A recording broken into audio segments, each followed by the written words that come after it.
አንድ ነገር ልንገራችሁ። አንድ ሰው እግዚአብሔርን ወደደ የሚባለው የሚጸድቅበትን ቀመር እየፈለገ ስለሚሰራ ሳይሆን እግዚአብሔር የሚጠላውን ነገር ለእግዚአብሔር ብሎ የተወ እንደሆነ ያችናል። እለታፈቅርዎ ለእግዚአብሔር ጽድዕዋ ለእኪት። ይሄ ነው በቃ ምልክቱ ማለት ነው። እግዚአብሔርን የምትወዱት ከሆነ እግዚአብሔር የሚጠላውን ጥሉ ማለት ነው። እግዚአብሔር የሚጠላው አኮኑ ጸላይትከ ምንድነው ያለ ቅዱስ ዳዊት? ጸላይኩ ጠላትህን የምጠላ አይደለሁም ወይ? ጠላቶች ጠላቶቼ ናቸው ብሏል። ጠላቶችን እጠላለሁ። ስለዚህ የሚጠላቸው የእግዚአብሔር ጠላቶች ኃጢአት ናቸው። እግዚአብሔር አሁን የምንጸልይ ለምን ይመስላችኋል? የምንጸልይ አሁን እግዚአብሔርን ስለምንወደው ነው። ይሄን የሚያደርግ ሰው ካለን ይሸልመዋል። የምንቆርብ አሁን እግዚአብሔርን ስለምንወደው ነው አይደለም። ካልቆረብኩ ጥሩ አይደለም ብለን ነው የምንቆርብ። የምንጸልይ ካልጸለይኩ ጥሩ አይደለም ብለን ነው የምንጸልይ። ቤተክርስቲያን የምንሄደው ጥሩ አይደለም ብለን ነው የምንጸልይ። ጥሩ አይደለም ማለት ለኛ የሚመጣብንን አስበን ነው እንጂ እግዚአብሔርን ወደነው አይደለም የምናደርገው ማለት ነው። እግዚአብሔርን መውደድ ግን መገለጫው የመጀመሪያው ለእግዚአብሔር ብዬ እስኪ አንድ ነገር ልተው ነው።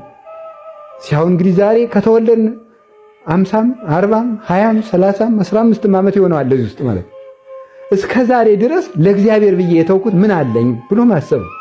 ለእግዚአብሔር ብዬ የተውኩት ካለኝ ነገር ሁሉ ከከበበኝ የኃጢአት ባለጸግነት ለእግዚአብሔር ብዬ የተውኩት ምን አለ ብሎ ማሰብ ነው በጎ ዋጋ የሚያሰጠው ማለት ነው። አብርሃም ለእግዚአብሔር ብሎ ዘመዶች ሁሉ ነው የተወው። ስጋውን ሁሉ ትቷል።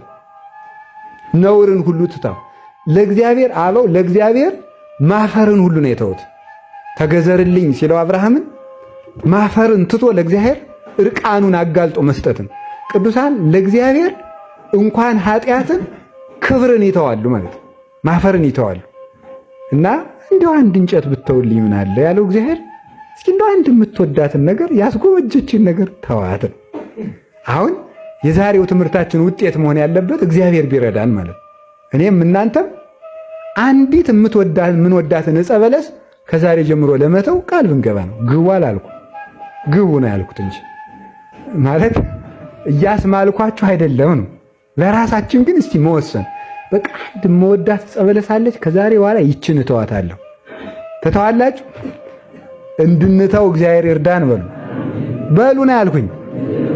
እንድንተው እግዚአብሔር ይርዳን። አንዲት በለስ ኩራት ያለበት ሰው ካለ ትተዋት ያችን እግዚአብሔርን ስለሚወደው ማለት ኩራት ያለበት ሰው ካለ ሌላም ምን አዘራዘረኝ የኃጢአት ሪፖርት ማቅረቢያ አይደለ ይሄ። ሌላም ጉድ ካለብን እስቲ እንደው ለእግዚአብሔር ብለን ያችን ልተውለት። ይችን በለስ ይሄው ሁሉ ፀሐይወት ሰጠኝ፣ ይሄው ሁሉ አጥራጥሮልኝ እስቲ እግዚአብሔር እንደው ይችን ልተውለት እንደው ይችን ብለን ማለት ነው። ለወዳጅ ተብሎ እኮ ስንት ነገር ይተዋል እናንተ። ለወዳጅ ተብሎ፣ ለጎረቤት ተብሎ፣ ለወንድም ተብሎ፣ ለአንድ ባለውለታ ተብሎ እኮ ቀጠሮም ይሰረዛል። ለእግዚአብሔር ብለን እኮ አንድ የኃጢአት ቀጠሮ እኮ አሳልፈን አናውቅም። አንድ የኃጢአት ቀጠሮ ፈልገን ተዘጋጅተን እንሰራታለን እንዳታልፍብን ማለት። ለእግዚአብሔር በብዙ ጊዜ መሃል መካከል አንድ ጊዜ ሳይኖረን ለኃጢአት ግን ፈልገን ሰከንድ እንኳን እናገኛለን። ያንን ጊዜ ማለፍ መቻል እግዚአብሔርን መውደድ በገነት መኖር ይሻላል። በገነት መኖር የገነት እጽዋትን ሁሉ እየበላን ዕፀ በለስ እንድንታገስ እግዚአብሔር ይርዳን። ፍቅረ እግዚአብሔር በልቡናችን ይጽናልን።